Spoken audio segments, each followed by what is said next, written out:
Bonjour les amis, vous êtes prêts pour le lancement du programme 0003? Moi je suis pas sûre, mais quand faut y aller, faut y aller. Allez, je règle mes coordonnées spatio-temporelles, mais je vous en dis pas plus pour garder la surprise. Date 27 mars 1889, heure 8h, lieu cabinet de consultation de Franz Paquet. 5, 4, 3, 2, 1, c'est parti.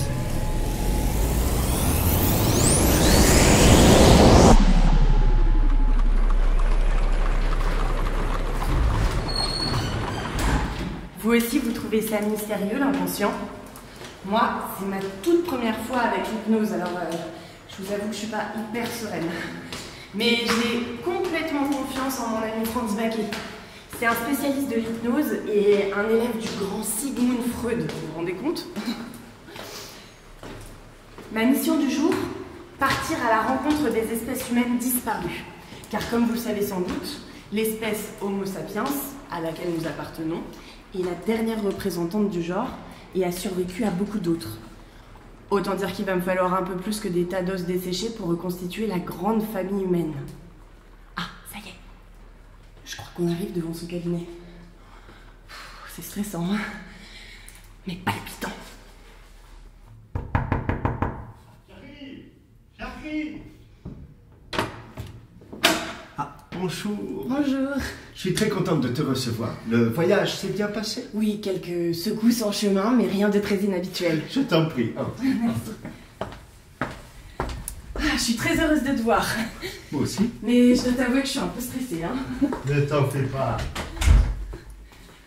C'est ma première fois avec l'hypnose, alors j'espère que ça va bien se passer. Bon, en même temps, j'ai hâte de mettre mon inconscient au service de la science et de nos auditeurs. Ne t'en fais pas, tout va bien se passer. Je t'en prie, installe-toi confortablement sur le fauteuil. Okay. Alors, je te rassure, il n'y a absolument rien que je puisse faire contre ton gré. C'est déjà une bonne nouvelle. Bon, pour t'expliquer en quelques mots, nous allons faire un voyage ensemble au sein de ta psyché humaine, mais aussi de toutes celles qui t'ont précédé. Ok, bon, je suis plutôt impatiente. Est-ce que tu te sens bien à l'aise, bien confortable? Oui, ça va. Parfait. Top.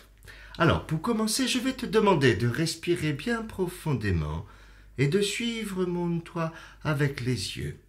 Ok, c'est parti. Petit à petit, tu vas te sentir de plus en plus légère. Et tous tes muscles vont se décontracter. Continue de bien respirer.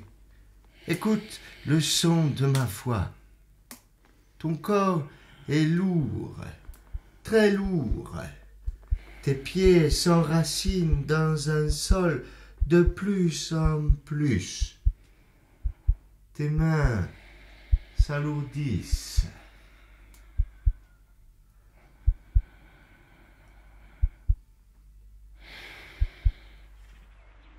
Oh, c'est quoi ce truc? J'ai l'esprit qui flotte comme un papillon en été. Tu vas maintenant penser à un couloir.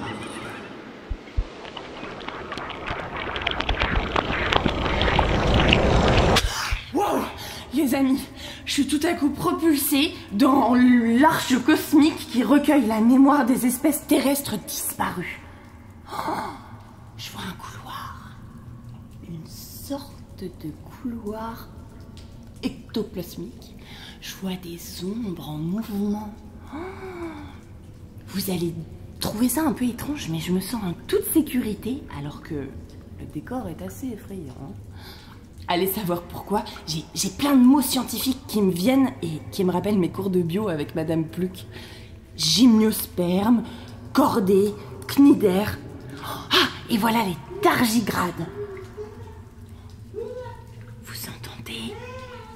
Il y a une voix au loin. Je vais m'approcher.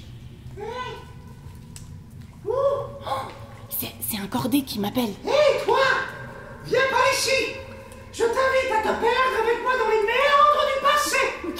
Ok, je te suis. Nous ne sommes pas loin de la section des hominés que tu vas pouvoir rencontrer. Viens avec moi. N'aie pas peur. Moi? J'ai pas peur. Et si je bifurquais par ici, qu'est-ce que je vais découvrir?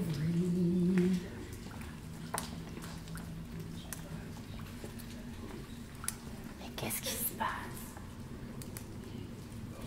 Oh, des bipèdes! Je voudrais pas les déranger. Ils ont l'air d'être en plein débat. Je crois qu'il vaut mieux que je reste un peu à l'écart pour observer la scène. C'est drôle. Au centre, il y a un homme tout en muscles, mais bien proportionné. Je dirais qu'il mesure 1,65 m pour 55 kg. Ah, mais bien sûr, c'est un Homo erectus, l'ancêtre disparu qui vivait il y a 1 million d'années. Et vous entendez ces petites voix? Ce sont ces deux compères minuscules que j'identifie comme Homo floresiensis et Homo husonensis. De ce dont je me rappelle des cours de bio, ils viennent des îles et mesurent 1,10 m pour 35 kg tout mouillé. Ce sont nos contemporains d'il y a 50 000 ans. Attendez, il y a une ombre au fond. Bon, c'est qui ce personnage maussade accroupi dans un coin?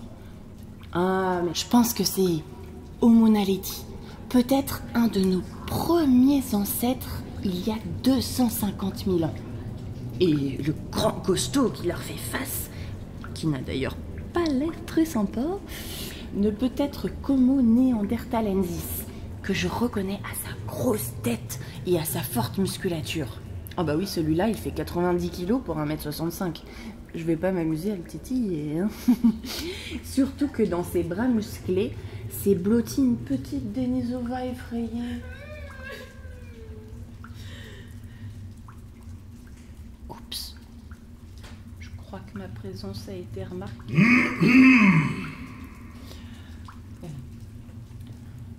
Bonjour.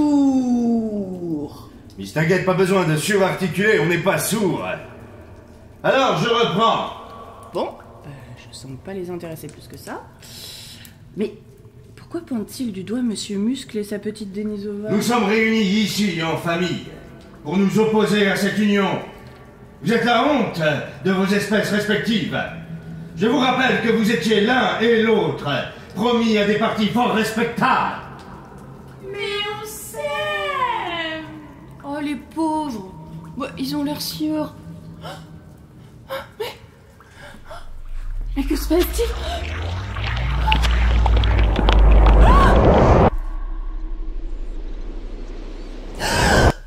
Safa? Ça décoiffe ton truc, hein.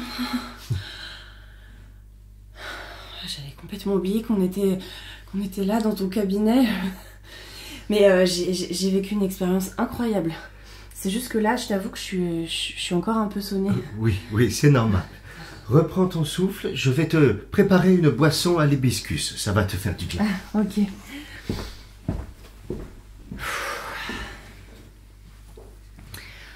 Eh ben, chers auditeurs, j'espère que ce voyage vous aura plu autant qu'à moi.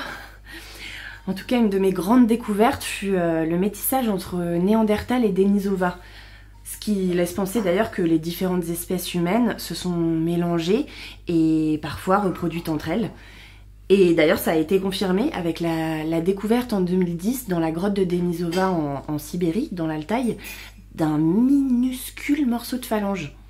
Et suite à cette analyse génétique, on a montré que Néandertal et Denisova ont eu une descendance. Mais ce ne sont pas les seuls. Sapiens, dont nous sommes les descendants directs, a également eu des petites aventures avec Néandertal et d'autres espèces du genre Homo. D'ailleurs, aujourd'hui, on sait qu'une partie d'entre nous, hommes modernes, possède environ 2% de l'ADN de l'homme de Néandertal. Voilà, ma petite. Ah, merci beaucoup. Ça sent bon.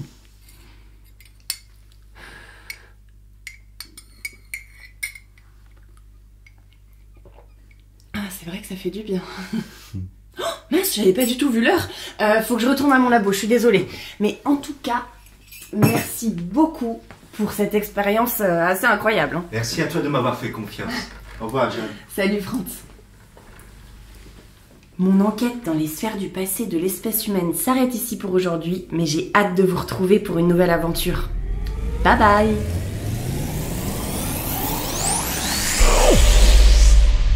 Ça, Perlipopette, elle a disparu. Alors, ce voyage, c'était Chronique de notre planète. Un podcast en 6 épisodes du Muséum national d'histoire naturelle. Une réalisation signée Nuit Noire, avec la participation de Mathilde Anquez, Stanislas Perrin et Annie Vogel.